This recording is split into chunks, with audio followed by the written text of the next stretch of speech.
In this lecture, we will be seeing about energy consumption of sensor node. In the follow-up of last lecture of single node architecture which involves energy. At the end of this lecture, you will be able to understand the various means of energy consumption with different components involved in single node architecture and mainly about the energy consumption in wireless sensor network. In this energy consumption, we are considering this to be the back of the envelope estimation. Hence, now let us consider the example of a microcontroller per instruction. It is considered to be the energy per instruction is given as 1 nanojoule per instruction. To put this into perspective with the battery capacity numbers, we assume a battery volume of 1 cubic millimeter, which is about the maximum and the most vision of the smart disk.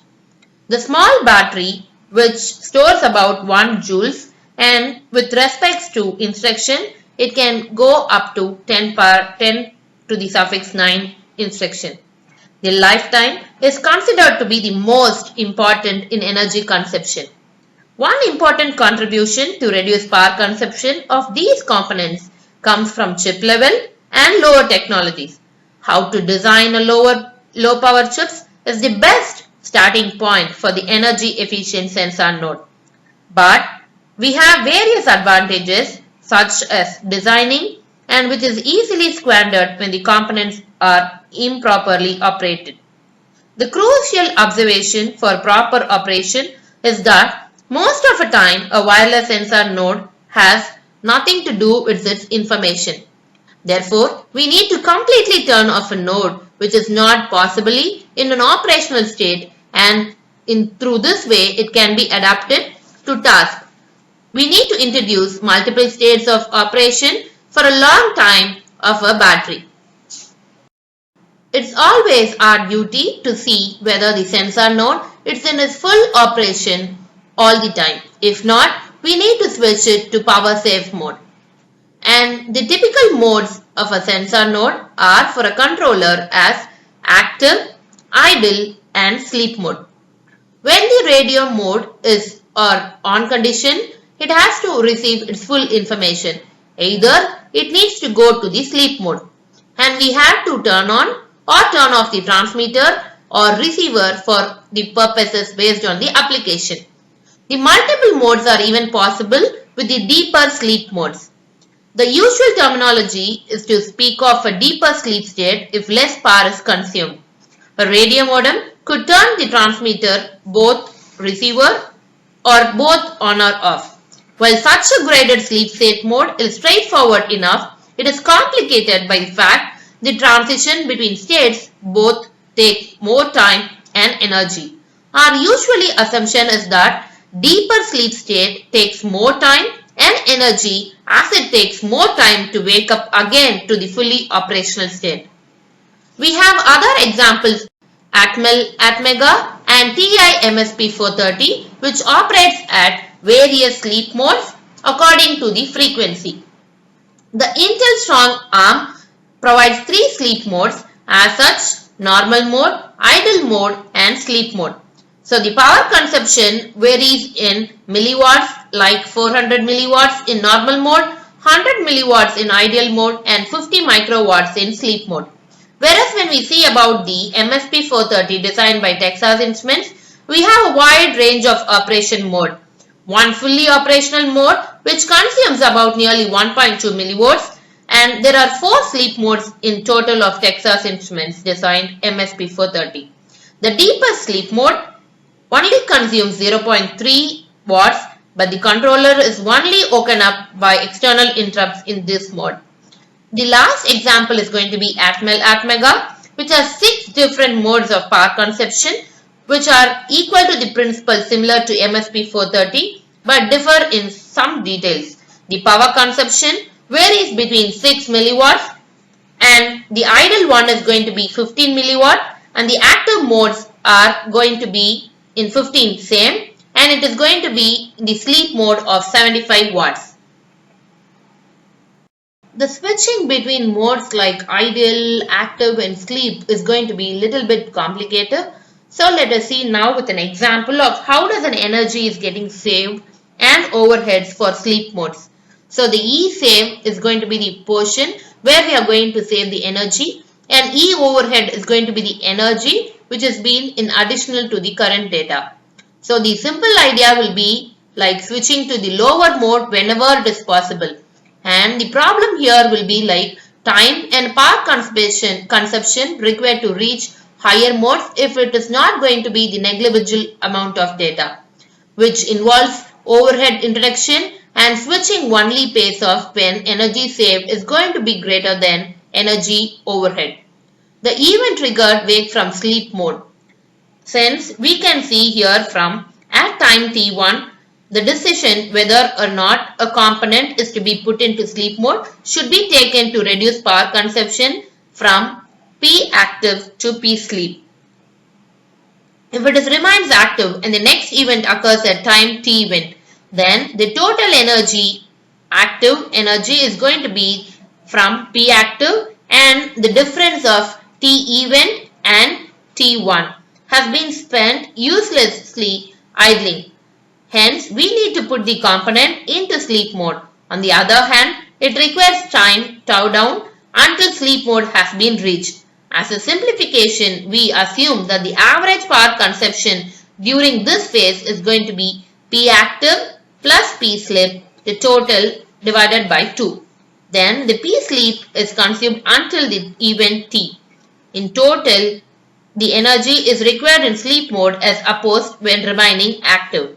The energy saved is going to be the difference in the timing of the event as well as the power.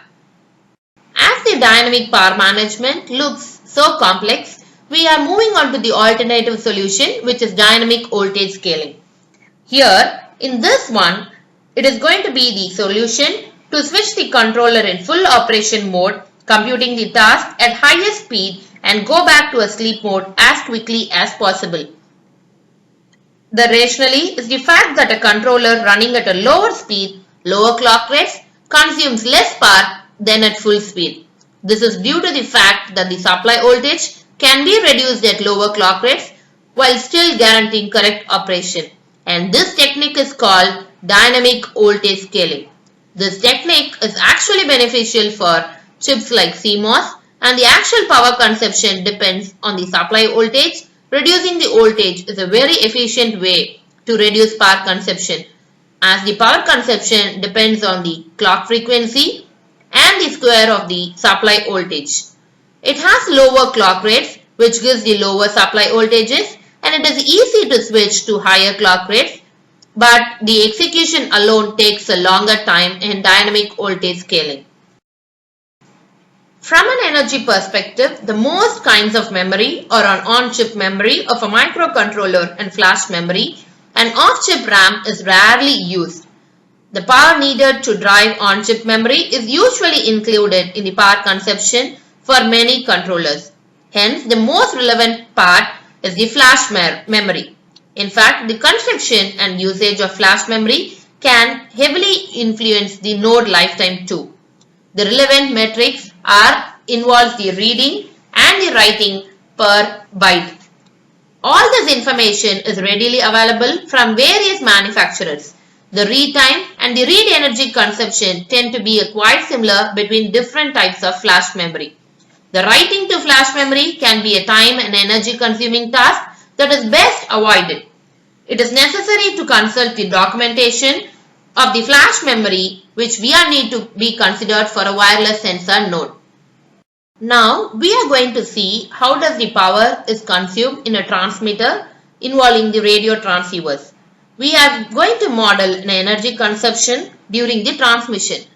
The P amp is given as the power during the amplifier time, and it is given as the summation of alpha amplifier and the beta amplifier. These both are the constants that depends on the processing technology and the amplifier architecture.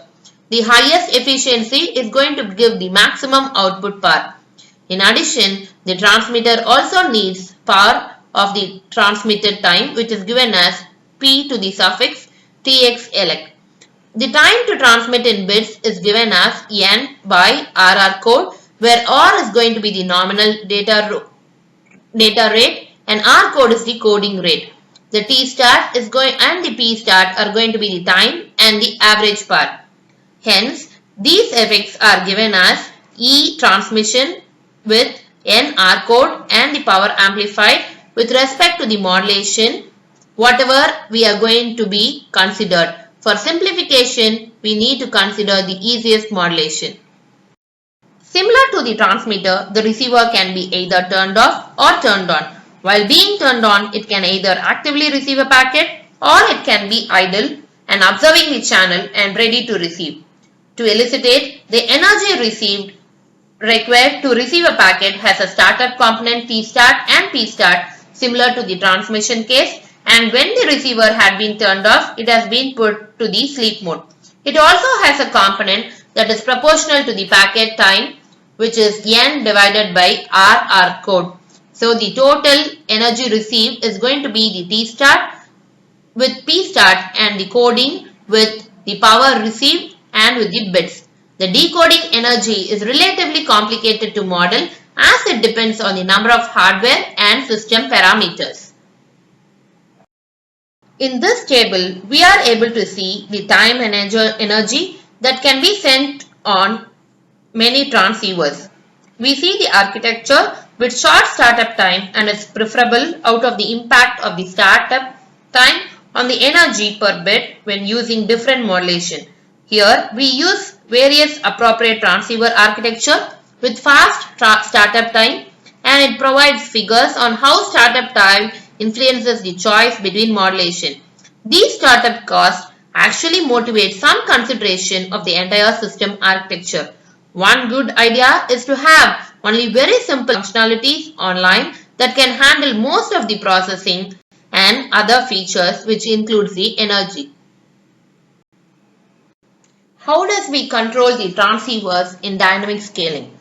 Applying a control-based dynamic voltage scaling to the radio receivers as well as to scale down supply voltage or frequency to obtain low power consumption in exchange for higher latency is only applicable to some of the electronic parts of the transceiver.